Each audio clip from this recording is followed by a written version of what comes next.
Have you ever loved something so much you just could not bear the thought of leaving it? He knows the feeling. This is Dr. Joseph Yates Porter Jr., and he was born in and died in the exact same room in the exact same house almost 80 years apart. But almost 100 years later, he's still hanging around the Porter Mansion. Which brings us to number 9 of our most haunted places in Key West, the Porter Mansion. When Dr. Porter's parents bought this house in 1845, it was 2 stories. But in 1871, they added the 3rd story. Dr. Yates was married to his love, Louisa. She's pictured here.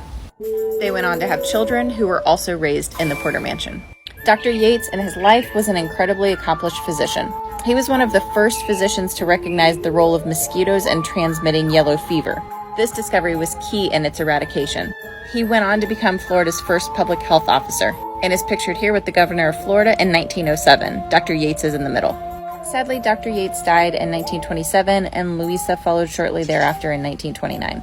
And remember, he died in the same room he was born in 80 years later in the same house he spent his entire life.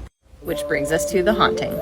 In recent years, the Porter Mansion has been host to a number of bars and eateries mixed with residential use. One of the bartenders tells a story that she turned to see a man sitting at a table dressed in turn-of-the-century garb. She hadn't seen anyone come in, but it wasn't unusual for actors or eccentric people to come into the bar. So she didn't think much of it and took his order. He ordered a glass of wine. When she turned around to prepare the wine, by the time she turned back around, he was gone. But in his place was a stack of dimes, seemingly to cover the wine he had ordered. She only realized what happened later after someone showed her a photograph of Dr. Porter, and she realized that was the man she was serving the wine to. Another bartender on his second day of work had wine glasses falling off the top shelf spontaneously and shattering all over the floor. He was so frightened he ran out and later put in his notice. He was too scared to continue working there. One of the residents who lives on the 3rd floor reports often hearing strange clinking coming from his room. When he returns, he always finds piles of neatly stacked coins on his dresser, kind of like the dimes left for payment for the glass of wine at the bar. Another resident reports chamber music being played in the living room.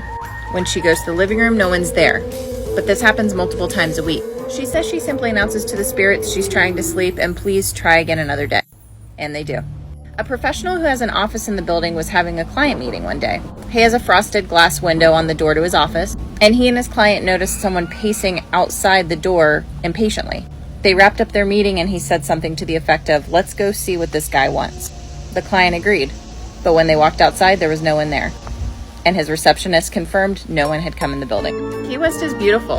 This house is gorgeous. Who can blame Dr. Porter for not wanting to leave, even in death?